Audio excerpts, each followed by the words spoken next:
Papakita ko po sa inyo kung paano magtanim ng kamote ang mga kapatid nating katutubo. Ayun o. Ay, may stick siya. Ayun, kusa na siyang babaon. Ayun o. Pwede makita yung stick mo. Ganyan, may ganyan siya. Tapos tutulak. Ayun. Oh.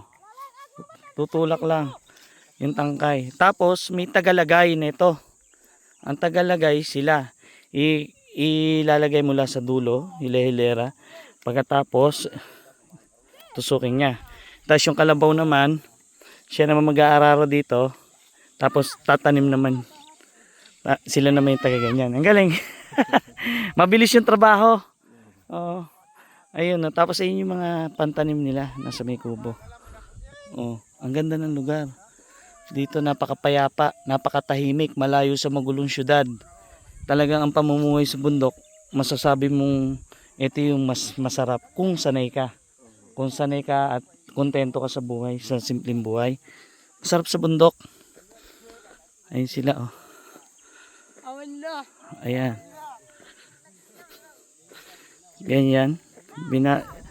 Nilalaglag yung kamot, yung talbos, pantanim. Tapos may taga-tusok. Ayun, ganyan. Dali, pakita ko lang. Oh, ang galing oh. Oh. Ayan. Oh, lalaglag. Ayan. Ganyan po magtanim ng kamote. 'Di ba? Ang galing. Napaka-abilidad ng mga kapatid natin katutubo. Iba yung abilidad nila. Oh, yun sa mga nagtatanim ng kamote diyan, mga taga-probinsya. Oh, ayan po, mas ginawa. Malaki talaga matututunan natin sa mga kapatid natin katutubo sa bundok eh. Alam ko naman na marami rin nagtatanim ng kamote ng mga unat. Oh, pero ito po baka makatulong sa inyo. Oh, ganyan lang po para mabilis. Tapos may nag-aararo, tuloy-tuloy ang trabaho. Yung kalabaw ayun. Ay yung pagkakargahan ng bigas. Doon na lang sana eh, para hindi mahirapan yung kalabaw dito. Oh, sabi mo wag na, doon na lang. Para pabalikin na. Kakarga po yung mga bigas doon sa kalabaw.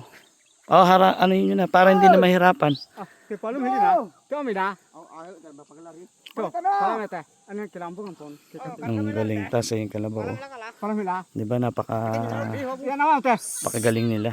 Baki muli na. Baki muli na te. Galing. Batara! Nakakatuwa, ang galing nila. Ayun, ang dami na naitanim mo. Ngayong umaga lang, ngayong umaga lang tinanim to? Ngayong umaga lang? Grabe, halos tapos na. Saglit lang pala, no? Bago mananghali, tapos na raw po to. Hanggang pa dun sa baba. Galing. Kung gusto